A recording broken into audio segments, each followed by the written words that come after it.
o'clock with a meal, and we have a good time of fellowship one with another.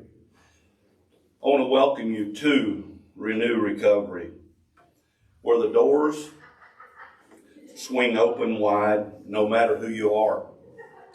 No matter what you've done, you're welcome here. To all those who are weary and need rest, you're welcome here. To all who mourn and need comfort, to all who fail or have failed and need strength, to all who sin and need a Savior, we here at Renew open our doors to you, and we open them wide. I want to tell you you are welcome to this altar of forgiveness, where the fallen can fall, where tears will be wiped away. Come in, take a seat on the front row of grace. You know, when you come in that back door, you don't have to have it all together here, because there's many of us have been right where you are. We're walking the same path that you're walking. So we all came here at one point or another, and we came hurting, broken, bruised, ashamed, full of guilt, full of shame. But then something marvelous happened along the way. The Father reached out with his hand of grace and his healing. And we all became family, his family. So I want you to understand, we're not here to judge you, because wherever you're at, you can find that anywhere you go, people that are going to judge you. We're not here to judge. We are here, and we're called to love one another, and we're called to love you. So you need to know that you are very, very welcome here.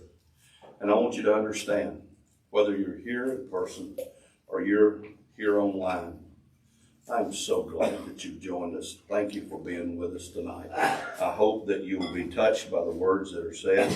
Tonight we're going to be talking about lesson number 3 as we look into the series of lessons that we have started the year with on our journey of recovery. And that lesson that we're going to look at tonight is about hope. Now, for those of you who are going to watch this later, the way I'm dressed, you're thinking that this is in the middle of summer. No, I'm thinking about hope. I'm hoping it turns warm quickly. So I'm dressing for success here. But we are going to talk about hope. And then as we get into this lesson, what you're going to see is that we're going to learn in this lesson of hope how to turn things away from our control about what we're wanting and turn them over to God. And then we don't have to worry about it anymore when we turn it over to God. Once we realize that God controls everything, and we control absolutely nothing, although we try to, we can put our trust in God. And he can help us to recover from the brokenness that each of us have in our life. And he will do that. But before we start this lesson tonight, I'm going to ask Chris and Daryl to come up and lead us in a song. And let's get our heads right and try to tune out some of the outside noise and tune into a beautiful song. So you guys come and be with us. Well, it's a blessing to be here as always. And we hope that all of y'all would just, join along, sing, have a good time. It's all about just praising the Lord and just bringing fellowship to one another.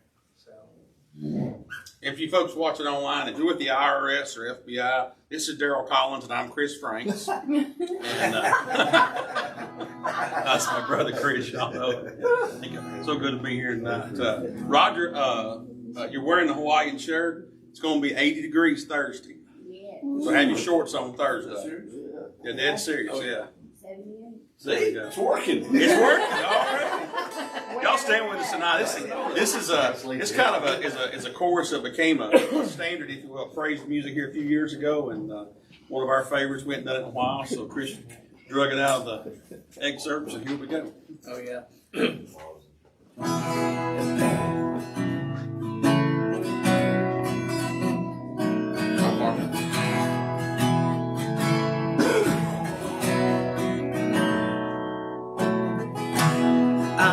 forgiven because you were forsaken. I'm accepted, you were condemned. I'm alive and well, the Spirit lives within me because you died and rose again. Amazing love, how can it be that you, my King, would die for me? Amazing love, I know it's true. It's my joy to honor you in all I do. I honor you.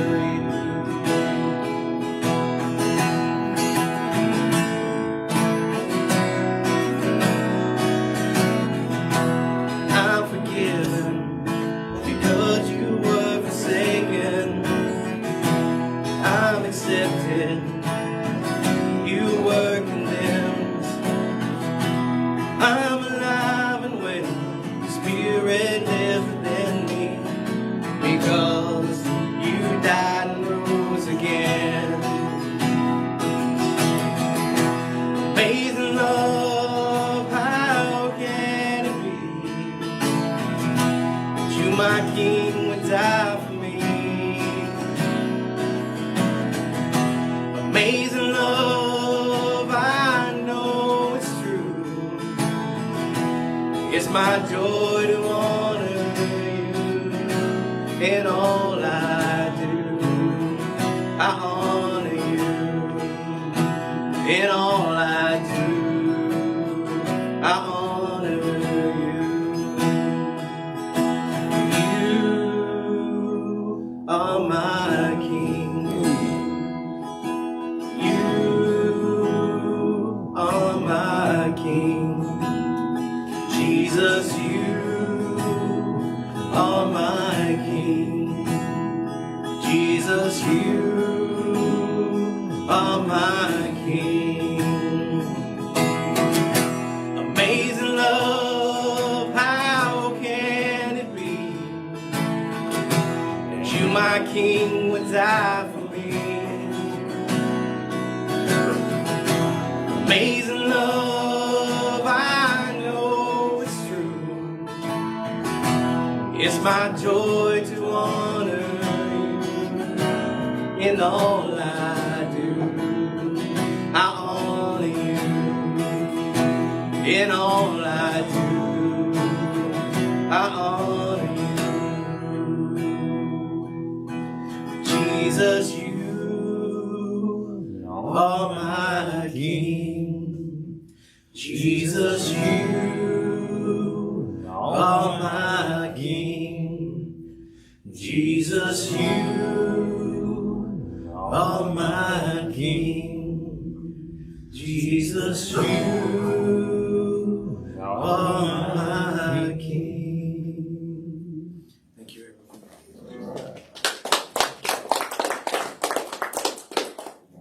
And that is the absolute truth, that Jesus, you are my King, and that for me gives me a lot of hope, and I know it does you too. Lesson 3 is very critical in that series of lessons about our recovery. And it's very critical to our recovery because we learn how to use our faith and put our faith not in just words but into actions. Our hope in God provides us with comfort, I hope. And the comfort that we need to stop feeling as though we are constantly suffering. You know, as I watch people, do you do that? Do you watch people sometimes and see that they are just hurting constantly? They walk around like they're burdened down with everything that's been on them, and they won't let it go. It's just there, and they can't seem to let it loose. And that's got to be a terrible thing. I want you to think about something. Think about this. Anyone who comes to God must believe that He exists and that He rewards those who earnestly seek Him. That comes from Hebrews 11:6. It's one thing to read about it, because is there anybody here that has not read the Bible at least a verse? And we can read it all day long, but what we're talking about is changing the way we're looking at things. We're talking about believing it. Having faith that those words are not just words, but they're wholly inspired and they're real and they're true and they have meaning to us. There's a guy by the name of Charles Allen, and he's a pastor, and he has authored about 40 books. And I've read some of his books, and they're pretty good. And once he said this, he said, when you say a situation or a person is hopeless, you're slamming the door in the face of God. How many times of us have we felt our situation was hopeless? We can't climb out of the hole that we dug for ourselves. Most of the time, somebody else does not put us there. We put ourselves there, and then we want to blame somebody else. And, well, it's their fault. In reality, we put ourselves there, and we want to blame everybody else. Hopelessness suggests futility. Hopelessness suggests that we're giving up.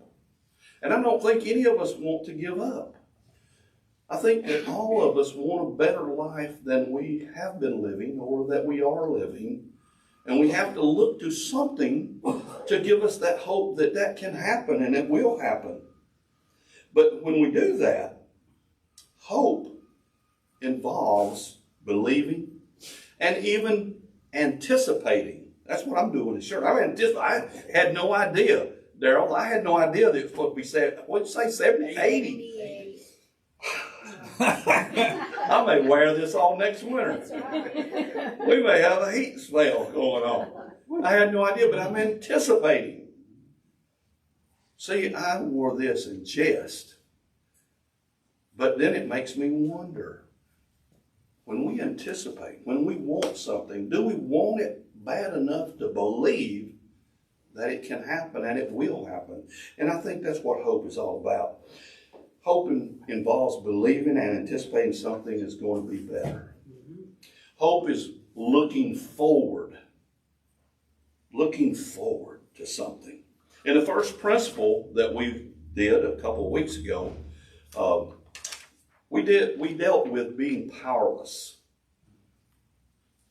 We realize after we get ourselves in such a mess that we really don't have the power by ourselves. We think we do, till it goes in the ditch several times. And then we'll go, I probably can't fix this. And so we become powerless and realize that there has to be a power higher than us that helps us get out here. Now we're going to move from the first principle to the second principle, where we believe that, in the second principle, we believe that God exists,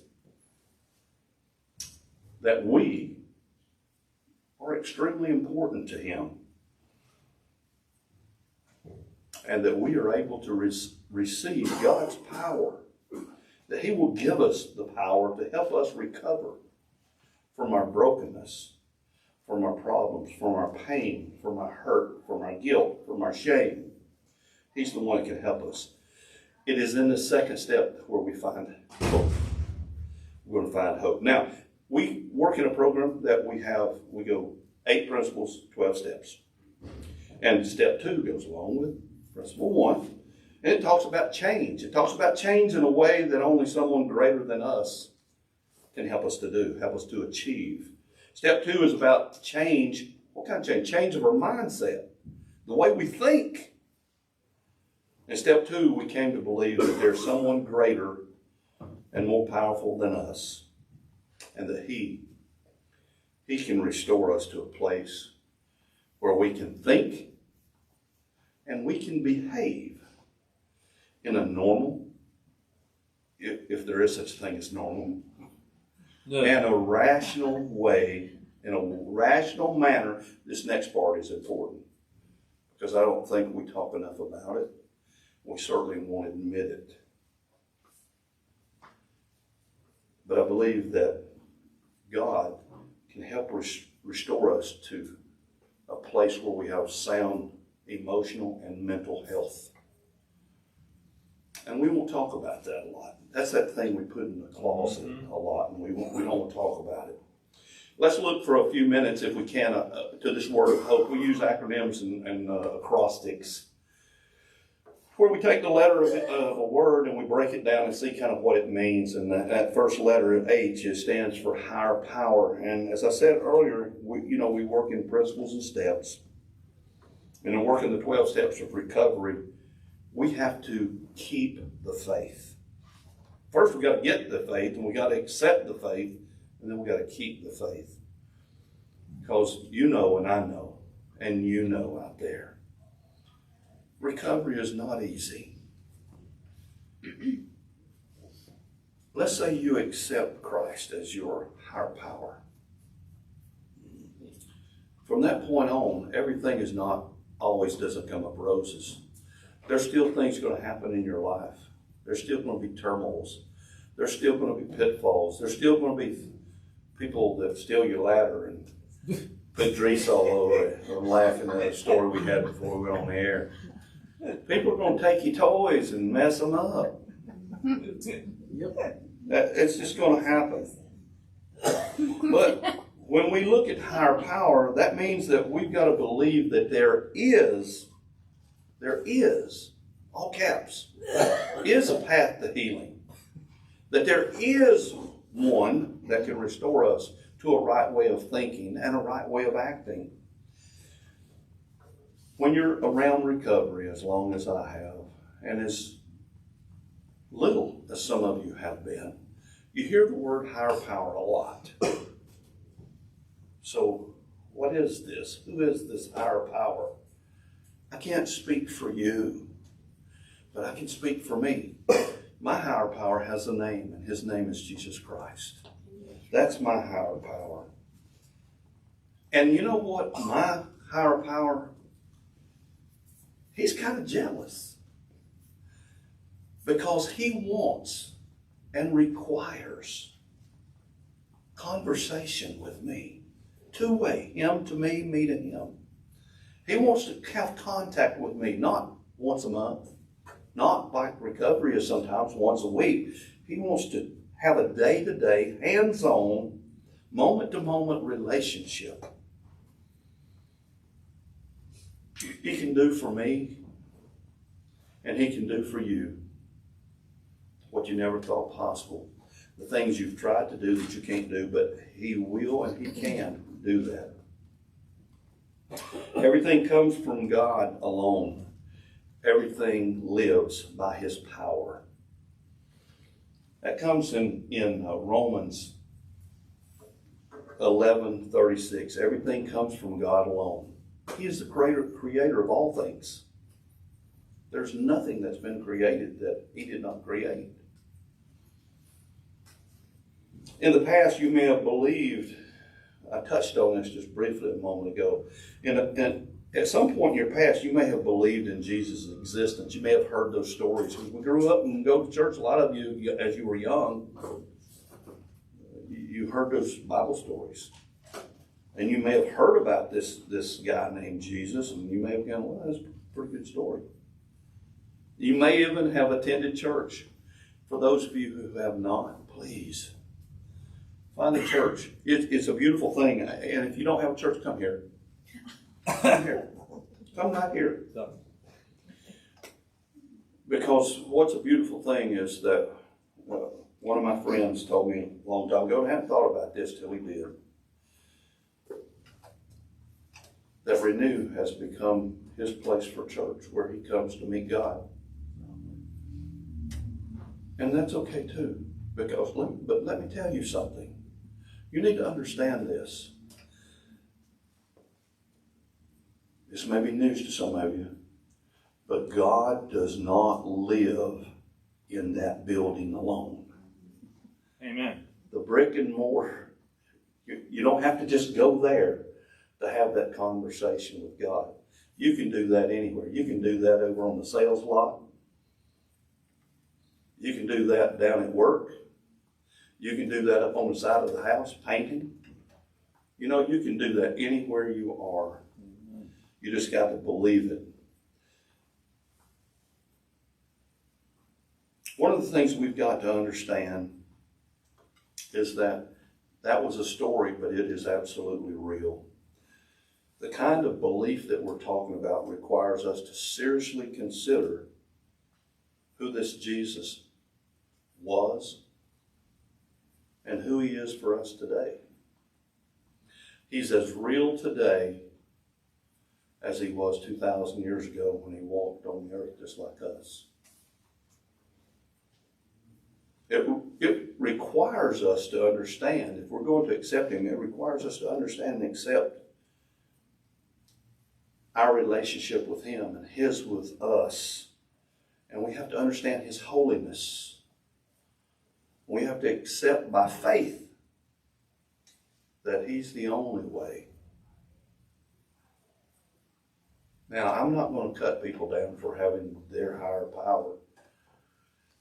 But my Jesus can talk to me. I can feel his presence. I can't go out to a tree and get much out of it, although my family goes, especially my grandson, we were out the other day and he went, you could talk to a tree. And I do sometimes, but a tree doesn't talk back.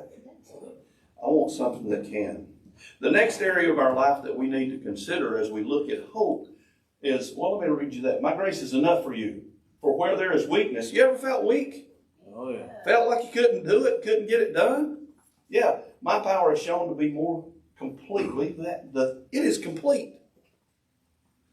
Now, let's jump to openness to change. This is really important throughout our lives.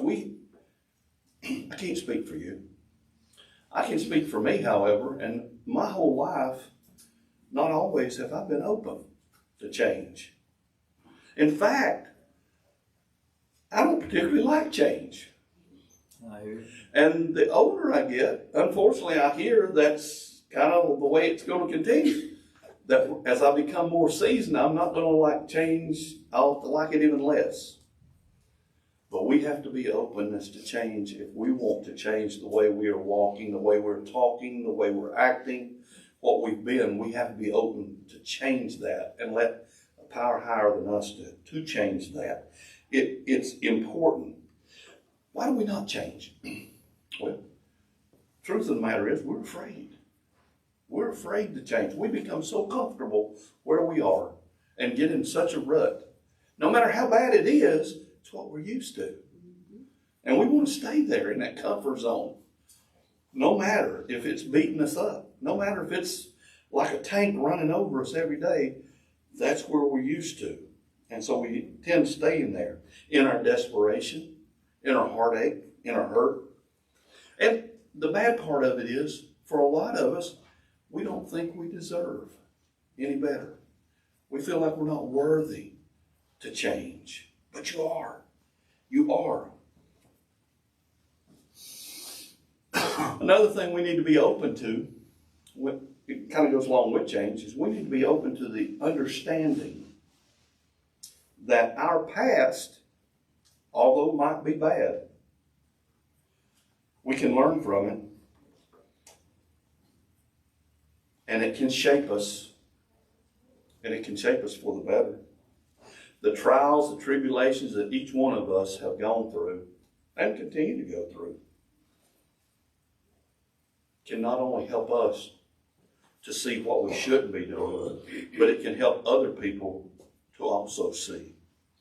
We need to be open to the fact that we need to share our story with others. That's what we're doing tonight, folks that are watching online. We're sharing some of where we've been. You can do that too. Because you have friends, you have loved ones that are hurting just like you're hurting. I know some of you are sitting there tonight grieving, desiring to change and not knowing how. Some of you are going, I'm not worthy to change. I don't want to change. I'm afraid to change. I've done these addictive behaviors so long in an effort to not feel. And I don't know what it'd be like to feel. And so that's what happens sometimes when you start into recovery which it kind of shakes you up, really. Because after a little while, when you're finally clean and sober for a minute, some of you it's been a minute, but when you're finally clean and sober, you start to feel. And that scares the bejesus out of some of you. Yeah. And for some of us, it scares you right back into the addictive behavior because I'm not used to that. I don't know how to deal with that. I do know how to deal with Southern, even though it's bad, so I'm gonna run back to that. But to change, we have to do something differently. We've got to act differently. We've got to think differently. Now, your attitudes and thoughts must all be constantly changing for the better. Yes, you must be a new and a different person.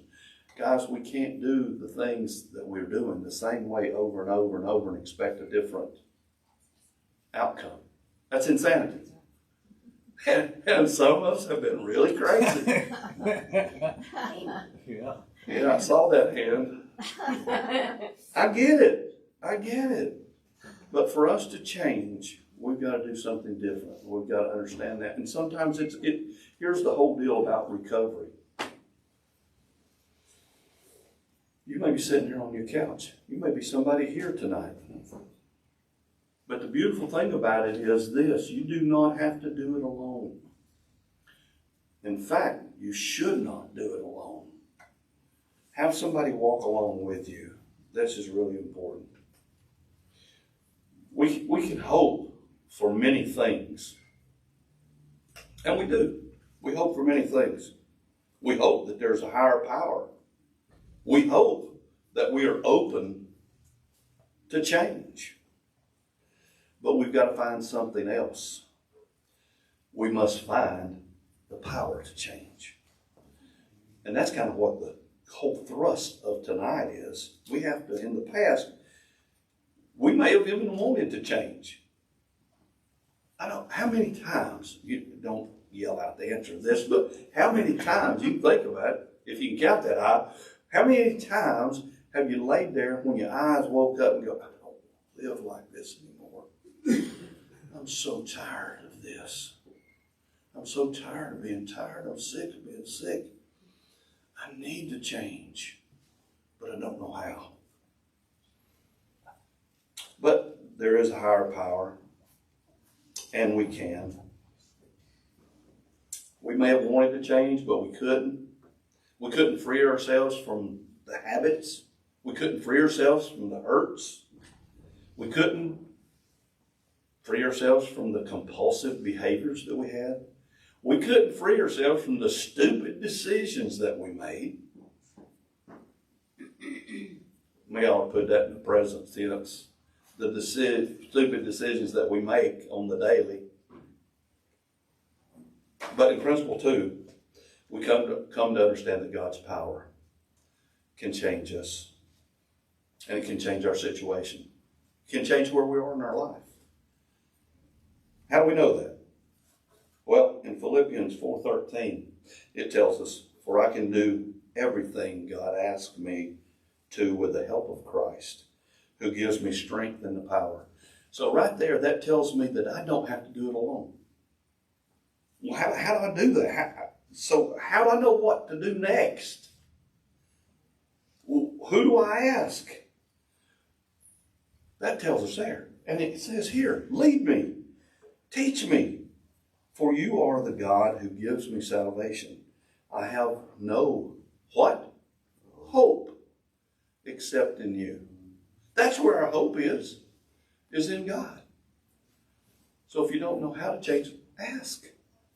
Remember a minute ago when I said my higher power wants a daily walk. He wants a daily talk. He wants conversation. He wants one-on-one time. He doesn't want me to bring a box and say, "Hey God, how about jumping in there? Because I got to do some stuff right now. I'll get back with you in a little bit." He doesn't work that way. He wants to walk with us through everything, the good and the bad. I think it's really important. And the last part is we have to expect to change. You can want it all you want to, but if you don't really truly believe it and expect it, It's not going to happen. That story's rolling around in my head, that small mustard seed. If we had that much faith. If we had that much faith, we could move a mountain. I believe it's really important. But I want you to remember something. We are how many principles? 8. We're on number 2. So don't get in a hurry. Don't rush through. We're going to kind of space it out. If you're going, well, when are you going to get to the end of the story? Never. We're going to keep working at it. Because we've said this before, and if this is the first time that you have joined us, I want to say thank you for coming, finally. Where you been? We've been waiting on you, and we're so glad you're here. Don't be in a rush. Because what we that are on our recovery journey understand is this. Even when we get through the principles and the steps, we have to go back and revisit all the time. Because it's like peeling the layers off of an onion. There's always something else there. And not all of it's pretty. You ever peeled an onion? And when you start cutting into it, what's it do? Makes you what? Makes you cry. And some of the stuff in our background, when we start going back and dealing with it, it may not be exactly pleasant, but we'll get through it with each other's help. We will. I promise you that. I'm sure that God, who began a good work within us, will keep right on helping us grow in His grace until His task within us is finally finished on that day that Jesus Christ returns. He had a plan. He has a plan. He's working on us. That's why I keep saying to you, don't beat yourself up. For people I really love, because do you know people that just beat themselves up constantly? And I say to them, and not being sacrilegious at all, but a lot of them that I really love and I'm close to, I'll say, get down off the cross, we need the wood. Quit crucifying yourself. God's already done that for us. And He will help us get through this. I promise you He will. You may be asking yourself, well, how do I find this hope? It's not on aisle 15 at the Walmart, I tell you that, okay? How do I find it? We find faith in our higher power. We find our faith in Jesus Christ.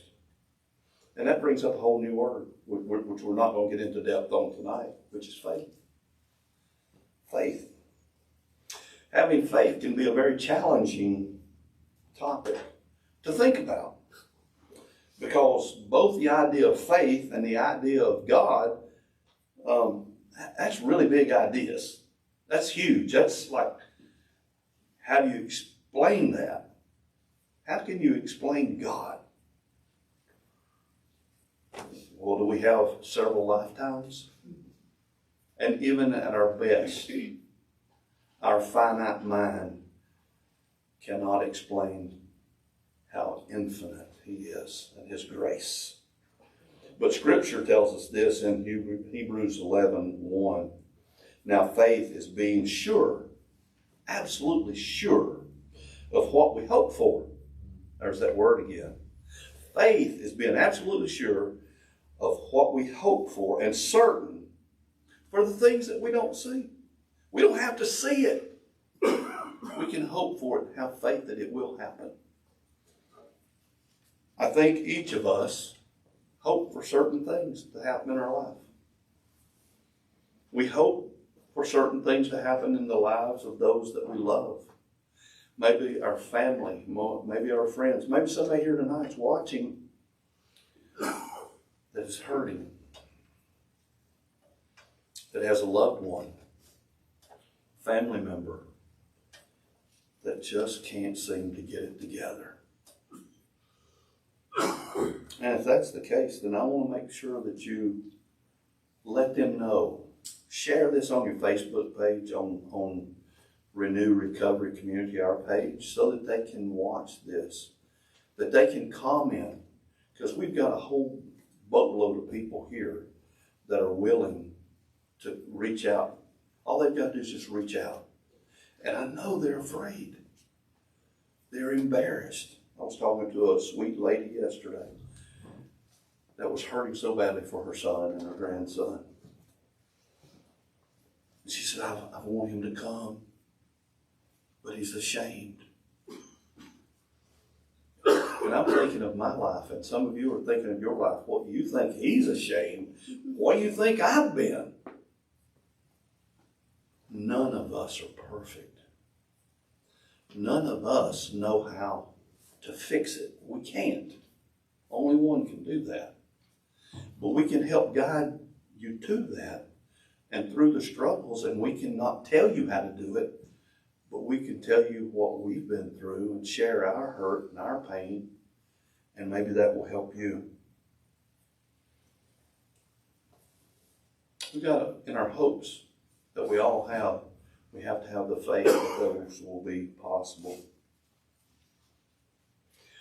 The kind of faith, the kind of hope that we talked about tonight is real. And it's eternal. It's absolutely eternal. I hope you've heard something tonight that spoke to you. And as I said, if it did, please share it with somebody. But before we leave tonight and before we close out, I'll ask Chris and Darren to come back up and close us out with a song, and then Darryl, if you'll close us out, or Chris, with any words that you would have for us here or for our friends that have joined us on Facebook. It's always a joy to be able to come before you and let our higher power speak through us to you. It's not our words, because we don't know. People ask me, somebody asked me not long ago, so how you do this recovery thing? I said, I don't have a clue. I don't know what I'm doing. I'm just asking for God's guidance in what we're doing. So you guys come and close us out. While he's getting that together, none of y'all were around, not even Roger, for the 1936 Olympics. I think I missed that line. You missed that one by a year or two. Jesse Owens was an American athlete, and they had the Olympics in Germany, and Germany, was about to launch into World War II, and they had a superior race theory going on the whole bit. So Jesse Owens hops out there, a black man hops out there and wins 4 gold medals. Okay? Just spits in the face of Germany.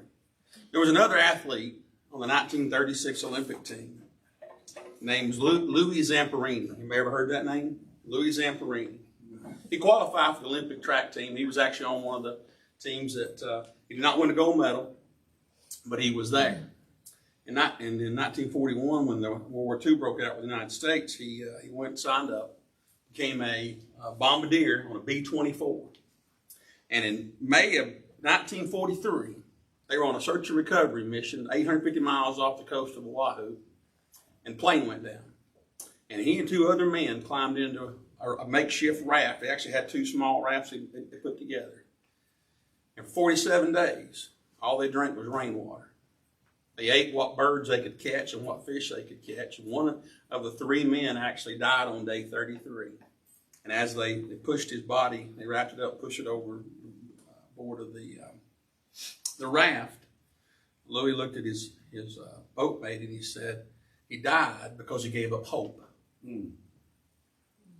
He said, hope's all we have to keep us alive. And on day 47, after drinking nothing but rainwater, you can't go 3 days without water, but for 47 days, that's all they had to drink was rainwater. They were captured by the Japanese Navy off the coast of the Marshall Islands. And for the next 800 days, almost 800 days, Louis was in 4 different prison camps. And in 2 of those prison camps, as a prisoner of war, he was under one of the cruelest Japanese officers ever in prison camps. In fact, the man was later convicted of war crimes. And every day he got up, and all he said was, The only reason he got up every day was because of hope. 2010, they wrote a book about it. 2014, it became a movie. It's called Unbroken. You guys can find it. You can read it. You can see it. Louis Zamperini. Here's what happened to Louis. He was released at the end of the war, like all the other prisoners of war. He came home a hero. The nightmares didn't end. While he was in the prison camp, while he was in our addiction, while he was in that, okay, there was safety and comfort because he knew every day he was going to get beat. Okay? And when he got out and he was home, okay, he couldn't hardly get a night's sleep because of the nightmares. And so he turned to alcohol and drugs and things like a lot of folks did. And then finally, Louis gave his heart to the Lord. Long before there was ever such thing as AA, he went through recovery. And he went on to be a motivational speaker, went on, got married, had several kids, and died in 2014 at a ripe old age. Okay. Never gave up hope. And every day, what got him out of bed every day was hope. Okay. It's a very, very powerful thing, more powerful than hate, more powerful than love, more powerful than anything else. For 47 days in that raft, he had hope that they'd be rescued, and they were, just by the wrong side. And then it got worse for a while, and he had to hope again. So don't give up on your recovery just because you're having a bad day or a bad week or anything else. Okay? You got to have hope that tomorrow will be better. And you get up and you go do it again, and you get better. And each day it gets easier and it gets easier. And sooner or later, 800 days pass, and it's over, and you're past it, and you left it. You're going to have relapses. There's going to be nightmares. There's going to be things that will bug you for a while after that. Okay? I know a man in town's 34 years now sober. He gets up every day with a hope. All right, so I share that with you. I had to look his name up after Roger started. I thought, he's talking about Louis, don't even know it. Y'all stand with us tonight. This is actually a modern hymn. I'll let Chris introduce it if he wants to. One of our favorite songs. Well, as listening brother talk everything today, I had this thought come across my mind, and I was like, in order for you to recover, you got to recognize. So once you recognize that you're hopeless, you can find hope. But in order for you to find hope, you need to know where to place that hope in. This song right here tells you how deep the Father's love is for you. So when you place your hope in the Father, He will guide you. Now, it's not an easy road. And the thing about, you can't hope more. You can only hope. Because once you find hope, that's Jesus. And there's nothing more than Jesus. And with that hope, I hope that you will find a change, peace, and happiness.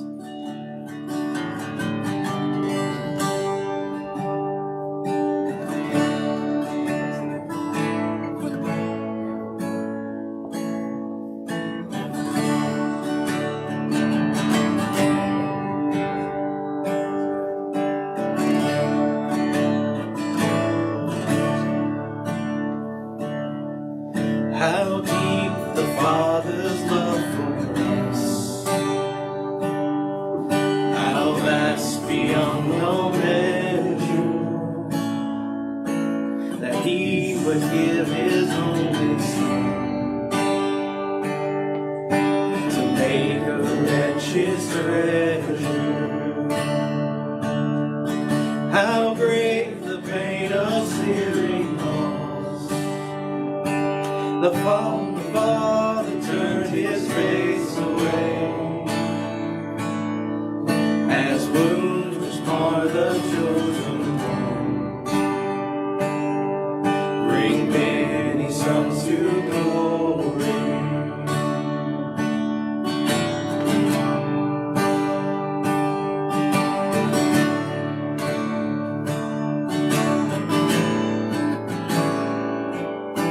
Behold the man upon the cross, my sins upon His shoulders. Ashamed I hear my mocking voice call out among the scoffers. It was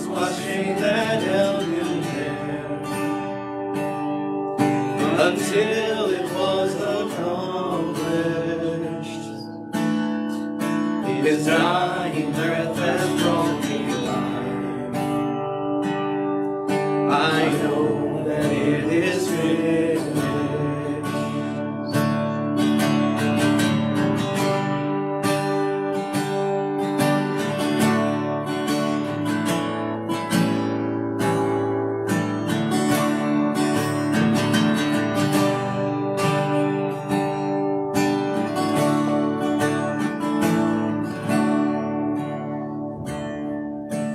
I will not boast anything. No gifts, no power, no wisdom. But I will boast in Jesus Christ, His death and resurrection. Why should I gain from His reward? I cannot give an answer, but this I know with all my heart: His wounds have paid my ransom. Why should I gain from His reward? I cannot give an answer, but this I know with all my heart: His wounds have paid my ransom. His wounds have paid my ransom. Lord, right now we're asking for your hope. Lord, if we truly know in our hearts that it's by your love that you did pay our ransom by going across the Calvary, Lord, and your blood shed and covered us all. Lord, right now, whoever it is out there that is second guessing, that is searching for hope, that needs something to hold on to, God, right now I ask that your blood would cover them. Lord, call out to them, because all they need to do is know that you're there for them, and just let them hear your voice. As you move over the people here, God, may your word not come back void, because I know it won't. Lord, may your power of grace be upon each and every one. Everyone that's heard this message tonight, this word, God, may it move in their lives and just resonate you in all that you do. We ask this by your name, Father. Amen. Amen. So the movies and broken. I'm broke.